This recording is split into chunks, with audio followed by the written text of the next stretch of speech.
Let me now introduce you to the concept of nesting HTML tables. Nesting is the placing of something within something else.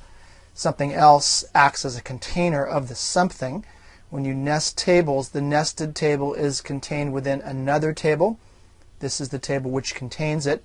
This is quite useful, this nesting of tables, for formatting page layouts using tables, but also for achieving very precise or sophisticated layout of tabular information, such as more sophisticated layouts of columns of sports scores, financial data, or even grades. Usually, tables are positioned relatively. Control over positioning within tables is really quite poor, so you're constrained to certain kinds of layouts only.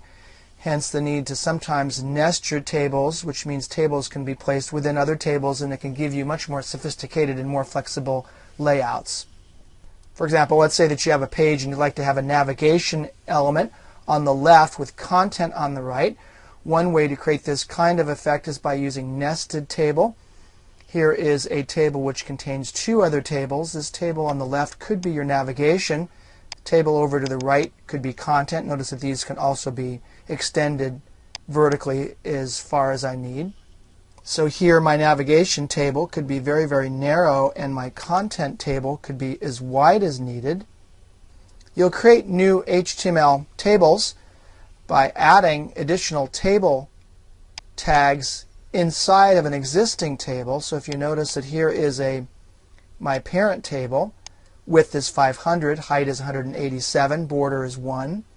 I have some cell padding on there. Let's go ahead and increase the cell padding to 20. And notice that I can really see then the nested tables inside of my parent table. There's a 10 pixel padding to the left and to the right. Additional tables are then placed inside of that initial table tag. This highlighted table here has a width of 380, height of 60, border 1, align right, cell padding is 2. And my third table is this one to the left. Here is the HTML for it, aligned left, cell padding 2. This width is only 120 pixels. Here I've reproduced just the code for those two tables that are nested inside the parent table. The containing table is the code here in red. It's 500 pixels in width. It's opened and closed the same way, but as you can see within the table data cell, the TD cell, it contains two other tables. The code for the table to the left is in black. The wider table to the right is in blue.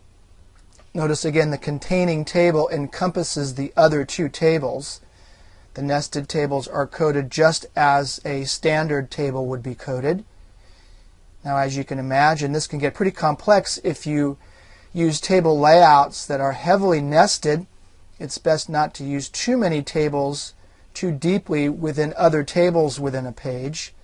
The practical use of nesting tables, however, is useful and something that many websites develop to gain control over the formatting of certain kinds of content. So here you have a relatively simple example of two tables nested within another table. Let's now move on to the next section of the tutorial on forms. Forms make your HTML pages interactive by making it possible for your users to give you feedback.